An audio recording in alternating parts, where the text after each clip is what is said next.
What up, everyone? Back for my 12th video. Today, VeVe released the Medium article for tomorrow's drop. I figured I'd go over that. We have some news regarding SBF. He did his first interview today at the Deal Book Summit, hosted by New York Times. Let's get into it.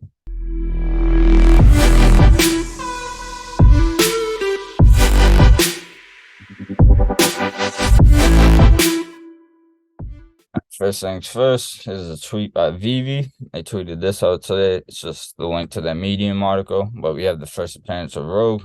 Right here, Marvel Digital Comics. Avengers Annual number 10. The next Marvel Digital Comic drops Thursday, December 1st, 2022 at 8 a.m. PT only on VeVe, 11 a.m. Eastern Standard Time.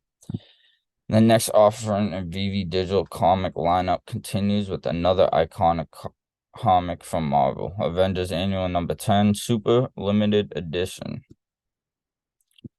Fully readable with 5 variant covers in blind box format. So as usual, we'll go over these covers.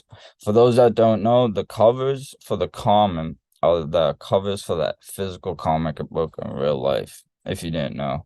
And usually the commons are black and white with the characters colored on them. Some are different though. Right here, we have one of the exclusive covers done by a VeVe artist. This is the rare. Right here, we have the ultra rare. I really like this ultra rare a lot, just because she's standing over Captain America and Thor, and they're all colored in. I really like the artwork on this a lot. This is a secret rare right here, standing over him. She actually has his foot on his face. I didn't even know that. That's crazy. She really gets a foot on this man's face. That's crazy. I like that. I like that a lot. So let's get into the mint sizes. Wow, so right here, the list price is actually different. It's usually $6.99, so VeVe bumped it up to a list price of $10. 10 gems, licensing Marvel, published in 1981. So look out for that mint. Cover variants 5 we just seen. Total editions 7,500. That's even lower than the Tarzan comic drop that came out recently. We got the common classic cover with 4,500 editions. The uncommon vintage variant with 1,687 editions. The rare, the hero variant with 750 editions. The ultra rare, the vibranium variant with 375, the secret rare, the true believer variant with 188 editions. That's crazy. That's crazy. Let me check on VeVe and see if this is on. I'm pretty sure VeVe's holding 40. So that means the public there's only going to be 148 available with the secret rare. I'm definitely going for this amount. I am definitely going for this. So yes, it is on the app. Let's scroll down to the secret rare and see how many they're holding. So there's 170 left. It says 170 out of 170. So they're holding 18, actually. I was wrong. That's cool. They're holding less than what I thought. So there's more for the public. So I'm definitely going for this. I like this. Rogue character, she's boss. I want to say she was in 2, 3 of the X-Men movies. I haven't watched them in a while. I'm pretty sure there is like 3 or 4 ways you could watch all the X-Men movies for them to be in different timelines and order and etc. Could be wrong about that, but I'm pretty sure there is 3 ways you could watch them all. But yeah, I'm a big fan of X-Men. I can't wait for the X-Men to join Marvel. They already introduced a couple mutants, so definitely excited for that. Excited to see who they cast for her in the MCU too. If y'all don't know, the Deal Book Summit, it was an event held by the New York Times. Happened today. Business, culture, politics, where it all connects. Basically, they had some famous speakers like Ben Affleck. They had Mike Pence, Mark Zuckerberg, president of Ukraine, and a bunch more. So really, I only watched Sam Bankman-Fried's part today. It was like an hour and 10 minutes long. It actually did cut out twice, but he's the founder of FTX. He went bankrupt on my birthday, November 11th, and lost over $10 billion of users' funds. It's crazy. I want to show you a couple clips from the video because it was a couple funny moments, to be honest. So here's one of them right here. Get into it. I mean, look, I've had a bad month. This has not been a good month. Like, that's not what matters here. Like, what matters here is the millions of customers. What matters here is all the stakeholders in FTX who got hurt and trying to do everything I can to help them out. I hope he does, and I hope he does. Hope he does help them all. I really do. This is a bad look for crypto. So right here, he asked them. Yeah, this is funny. It seems like when you read the stories, He even laughs. it sounds like a bunch of kids who are on Adderall having a sleepover party.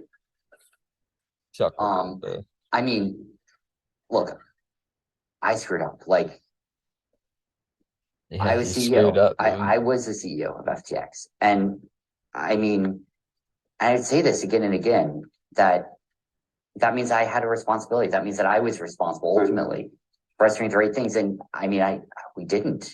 Like, we messed up big. And we got one more right here. What are your lawyers telling you right now? Are they suggesting this is a good idea for you to be speaking?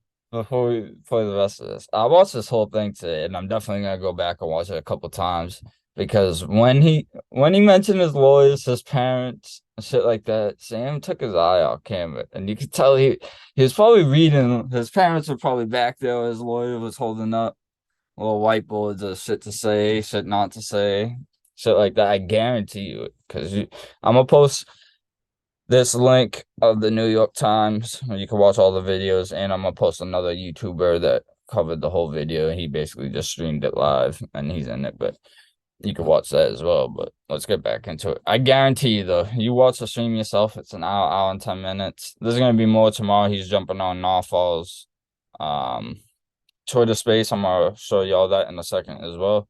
But watch it yourself. I guarantee you, his parents and lawyer and probably his friends, people who ran FTX, were behind him in this interview. He laughed a couple of times. He laughed after he asked what happened to the $500+ million that was supposedly disappeared after they filed for bankruptcy that night. So a lot of shady shit going on in this. Excuse my language, but let's get back into it. Speaking? No, they're very much not. Let me restart that. Oh yeah. What are your lawyers telling you right now? Are they suggesting this is a good idea for you to be speaking? No, they're very much not. I mean, the classic advice phrase, don't say anything, recede into a hole. And it's not who I am. I mean, it's not who I want to be. I think I have a duty to talk to people. I have a duty to explain what happened. And I think I have a duty to do everything I can to try and do what's right. If there See, that's one thing I do respect about him. I mean, he could just saying this all be in front of the camera, but for the fact for him to come out and do this interview, he's like one of the most hated dudes in crypto right now. He got a target on his head by people. He lost millions and millions. I mean, not by me, but I assume he does. But I mean, for him to do this interview, he got a lot of balls. And for him to come out and say he's trying to do right by people, he stepped down from being the CEO of FTX that day they filed for bankruptcy. So he has nothing to do with FTX right now. But yet he's still, as he's saying, is still trying to get a lot of these funds back, saying FTX.US has all these users' funds and can back them up and withdraw them right now. He doesn't know why, but there's a lot more. You guys could go into it. I'm gonna continue playing this. Apologize for pausing. is anything I can do to try and help customers out here. And I don't see what good is accomplished by me just sitting locked, in a room pretending the outside world doesn't exist. You're in the Bahamas right now. Are you in the Bahamas because you think you can't leave? No, I'm in the Bahamas. I have been in the Bahamas for the last year, and I've been running FTX from the Bahamas. Been running FTX Digital Market, our primary operating entity down here. Bahamian regulators and others in contact. And right now I'm looking to be helpful anywhere I can with any of the global entities that that would want my help. So if you didn't watch my video yesterday, I mentioned that SBF is going to be joining this dude's space tomorrow. Tomorrow around 5 p.m. I don't know if that's my time or Cali time or whatnot, but I do have my notifications on. See, his name is Mario Nafa. I'll be posting his Twitter below so y'all can follow him, set the reminder, and hear what SBF has to say. I'd also appreciate it if y'all could go hit that subscribe button. I'm slowly working my way up to 50. I mean, I'm not in a rush too. I enjoy doing these videos, just covering what I'm following, what I'm going for, comic wise or NFT wise. But yeah, I appreciate it if y'all could subscribe. Once I get hit 50 subscribers, I can start going live and talking to the community. I do have a couple podcasts lined up this weekend, maybe next week. So I might not do a couple of these individual videos. I might do some cutouts of those podcasts, show them on here. I'm not sure yet. So before I say it again, appreciate everyone who watched. Thank you.